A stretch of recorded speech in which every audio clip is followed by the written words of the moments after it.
పుత్ర పవిత్రాత్మ నామమున ఆమేన్. జ్ఞానవాణి ప్రేక్షకులకు శుభోదయం.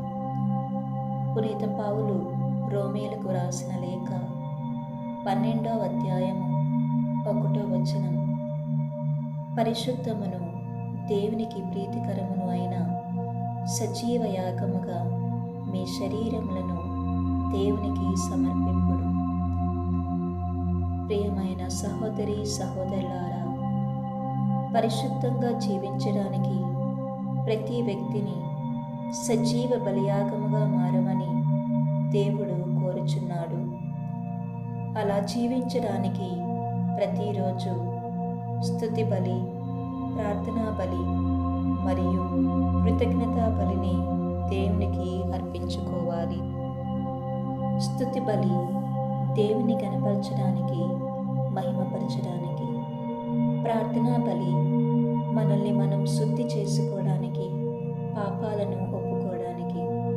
కృతజ్ఞతా బలి మనం ప్రస్తుత స్థితిలో ఉండడానికి, దేవుడు చేసిన మేలులను, ఆశీర్వాదాలను గుర్తు చేసుకుని దేవుని మాత్రమే కనపరచాలి. మనకు ఎవరైనా చిన్న సాయం చేస్తే థ్యాంక్స్ అని చెప్తాం.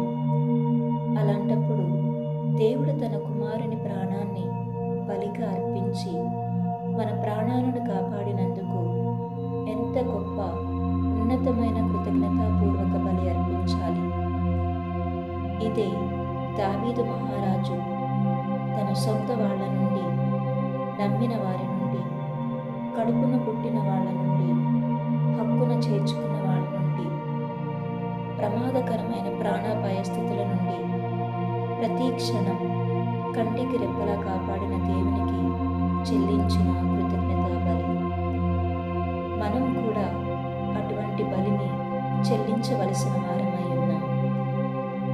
దేవుని బిడ్డలుగా, ప్రతిబింబాలుగా ఉండి మనం నిర్ణయం ఈ 3 విధాలుగా మన ముందు ఉంటాయి. అవి మన పాపాలకు మనమే ప్రాయశ్చిత్త బలిని అర్పించుకుని పరిశుద్ధపరచమని ప్రభు సన్నిధిలో ప్రార్థన చేస్తూ ఉంటే మన ప్రార్థన అనేక మందికి ఆశీర్వాదకరంగా ఉండి పాపాల నుండి విడిపిస్తుంది. ఎదుటి వారిని కూడా పశ్చాత్తాపం వైపు నడిపిస్తుంది. అలా కాకుండా మన స్వార్థం కొరకు లేదా మనకు నచ్చినట్టు చేస్తే మన ప్రార్థన మనల్ని పాపం నుండి విడిపించపోక మన ప్రార్థనా సహాయం కోరిన వారిని కూడా శిక్షకు బాధ్యులను చేసే విధంగా మన నిర్ణయాలు ఉన్నాయేమో.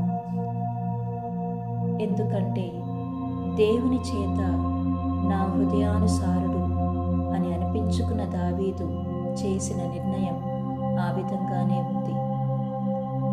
నరుని చేతికి చిక్కుట కంటే యావే చేతిని చిక్కుట మేలు అని తలంచి దేవుని చిత్తాన్ని తెలుసుకోకుండా అంటురోగమును కోరుకుంటాడు.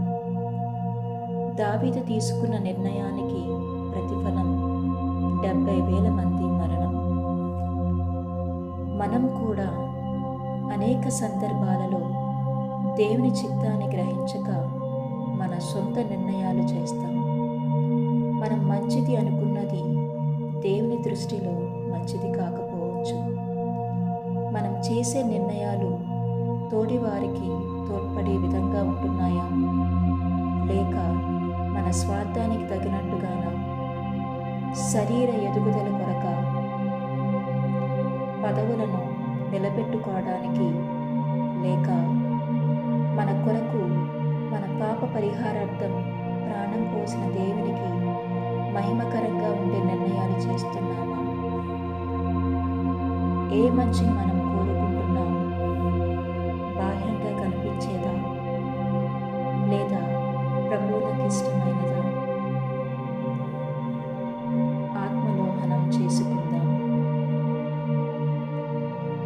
24వ అధ్యాయము 17వ వచనములో దావీదు ప్రార్థించినట్టు పాపము చేసి అపరాధము కట్టుకొననిది నేను. ఈ ప్రజలు అన్నెము పున్నము ఎరుగరు. వేరిని విడిచిపెట్టి నన్ను నన్ను శిక్షింపుము అని ప్రార్థించుకుందాం. ఆమెన్.